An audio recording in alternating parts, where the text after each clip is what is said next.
ये देखो, ये जो है ना आरसी आदमी, ये रशीद ताहिर की कुर्सी पे बैठ के सिगरेट पी रहा है। और ये सिगरेट पी रहा है, अब सिगरेट के अंदर गांजा है, चरस है, वो किसको मालूम। लेकिन वो मेरे को ऐसा लगता है कि कुछ नशा करके ही बात कर रहा है। और ऐसे लोगों को तो मैं ये बोलूँगा कि कहीं ना कहीं वो नशा करके, मुझे लगता है कि ये बयान दिया गया है। जब भी स्टेटमेंट देगा वो नशे की बात करता है। ऐसा लगता है मेरे को कि वो क्या बोलते हैं उसको, फरहान हॉल के इर्द गिर्द बैठ के वहाँ पे वो एमडी और गोली पीते रहता है, और गोली पीने के बाद ही लोगों को इंटरव्यू देता है। तो यहाँ पे ये आपको मानना पड़ेगा कि यहाँ राष्ट्रवादी का कोई जनाधार नहीं है, ये हर कोई जानता है।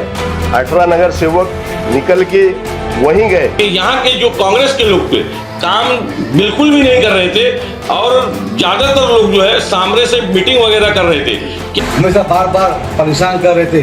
उनका नाम एक आमदार रईस शेख है और एक बुझेली बीड़ी रशीद ताहिर मोमीन है। जो शोएब भाई ने बोला ना कि रशीद ताहिर बुझी हुई बीड़ी, हकीकत में जो है रशीद ताहिर बुझी हुई जो है ना बीड़ी है। अगर बुझी हुई बीड़ी नहीं रहती तो इनको डिस्क्वालीफाई करता, पार्टी से बर्खास्त कर देता कि बाबा तुम कांग्रेस के होने के बाद तुम जो है टोलूगिरी इनकी क्यों करते रईस शेख की।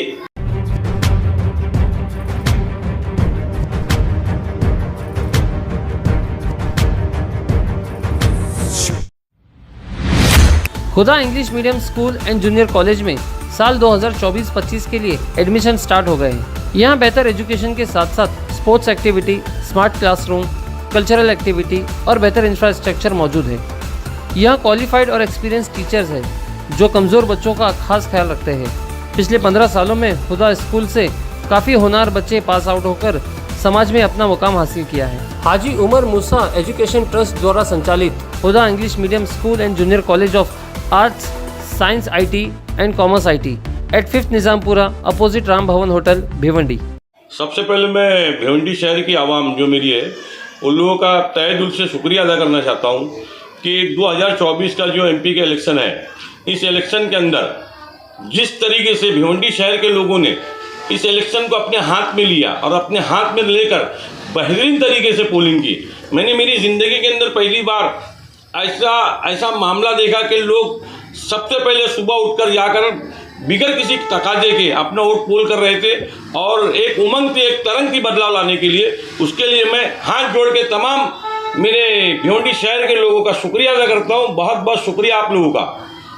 उसके बाद आपने जो सवाल किया कि शोएब गुड्डू साहब ने एक सवालिया निशान लगाया, और उन्होंने कहा कि आमदार साहब जो है यहाँ के रईस शेख और जो कांग्रेस पार्टी के लोग हैं, इन्होंने जो भी यहाँ पर काम किया वो नहीं के बराबर।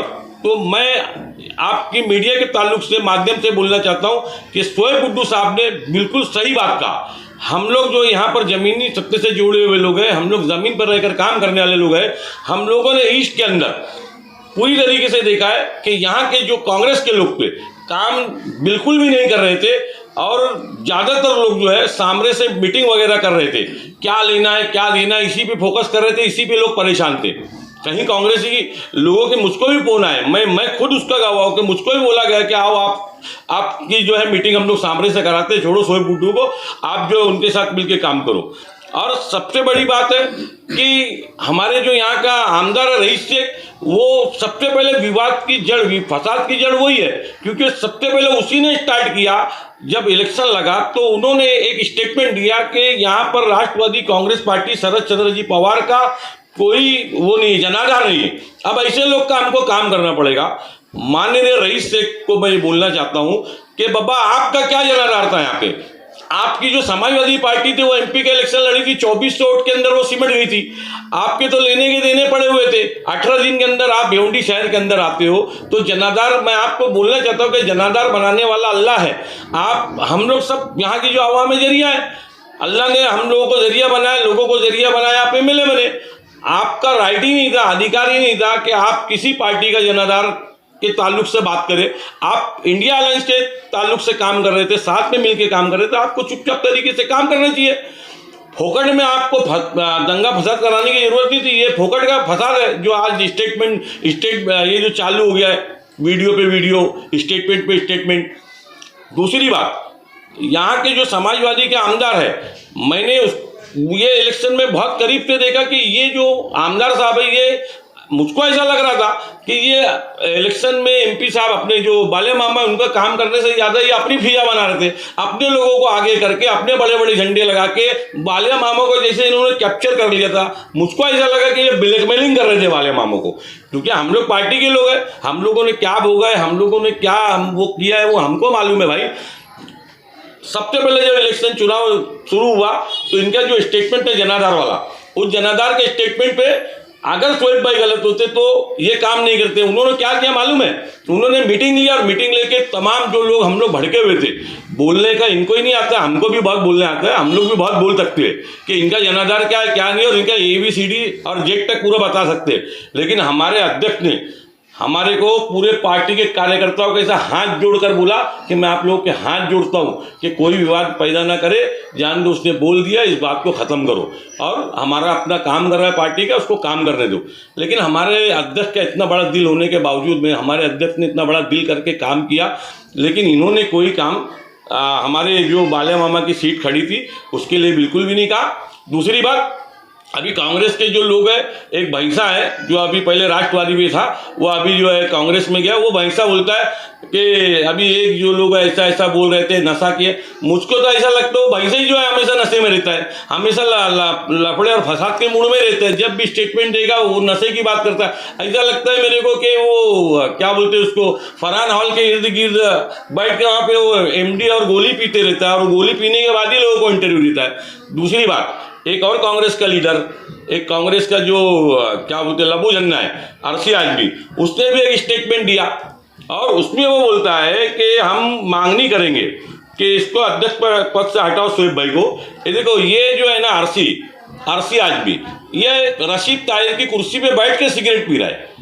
और ये सिगरेट पी रहा है। अब सिगरेट के अंदर गांजा है, चरस है, वो किसको मालूम, लेकिन वो मेरे को ऐसा लगता है कि कुछ नशा करके ही बात कर रहा है कि पार्टी इसके अध्यक्ष पद से इनका इस्तीफा ले लेंगे।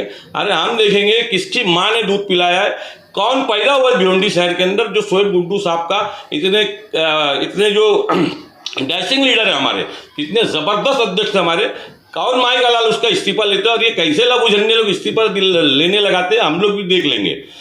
दूसरी बात, यहाँ पर इस इलेक्शन के अंदर देखा गया है कि जितने भी लोग, मैं मेरे इस वार्ड की बात करता हूँ, यहाँ के जो लोग हैं इनके भी खिलाफ मेरे पास ये यहाँ के जो 3 नगर सेवक है कांग्रेस के, जो कभी रईस शेख के पाले में रहते और कभी जो है ना इसमें रहते, कांग्रेस के इसमें रहते। रशीद ताहिर की भी कोई औकात नहीं है कि इनको रोक लेके तुम लोग रईस शेख की रैली में क्यों जाते हैं। समझ में आया, रईस शेख से वो लोग निधि लेते, काम करते, बराबर तरीके से हमेशा उन लोग के साथ शामिल रहते, लेकिन इनकी औकात नहीं है रशीद ताहिर की कि तुम गलत कर रहे हो, हम तुमको पार्टी से निकालते। तो ये बूझी हुई, जो शोएब भाई ने बोला ना कि रशीद ताहिर बूझी हुई बीड़ी, हकीकत में जो है रशीद ताहिर बूझी हुई जो है ना बीड़ी है वो। अगर बूझी हुई बीड़ी नहीं रहती तो इनको डिस्क्वालीफाई करता हो, पार्टी से बर्खास्त कर देता कि बाबा तुम कांग्रेस के होने के बाद तुम जो है तोलूगिरी इनकी क्यों करते रईस शेख की। तो बोलने का मेरा मतलब ये कि हमारे अध्यक्ष ने जितनी भी बातें बोला है वो सच बोला है, और पूरी राष्ट्रवादी कांग्रेस पार्टी और हम लोग शोएब खान गुड्डू साहब के साथ है। और सबसे बड़ी बात, जो ये जितने भी चंगू मंगू लबू झन्ने लोग, जितने कांग्रेसी और ये जो है ना समाजवादी के जो उड़न टप्पू लोग ये जो बोल रहे हैं ना पार्टी का जनाधार नहीं है, इंशाअल्लाह ताला अल्लाह ताला बताएगा कि इस पार्टी का जनाधार कितना मजबूत है। और हम लोगों ने हर बार, चाहे धरना हो, चाहे मोर्चा हो, चाहे बाइक रैली हो, चाहे किसी भी किस्म का प्रोग्राम है, हमने ईस्ट के अंदर और वेस्ट के अंदर भारी बहुमत से निकल कर दिखाया है कि राष्ट्रवादी कांग्रेस पार्टी शरद चंद्र जी पवार साहब का जनाधार यहाँ बहुत मजबूत है। हम लोगों को अपना रशीद ताहिर जैसे लबू झन्ने की और अरसी लबू झन्ना और जो और एक है भैंसा, काला भैंसा, इनसे सर्टिफिकेट की जरूरत नहीं है कि हमारा ये जनाधार मजबूत है या नहीं है, या तो रईस शेख की सर्टिफिकेट की हमको जरूरत नहीं है। हम लोगों के पास अपना सर्टिफिकेट खुद मजबूत है। और इस बात को बोलते हुए मैं अपनी चंद बातों को खत्म करता हूँ।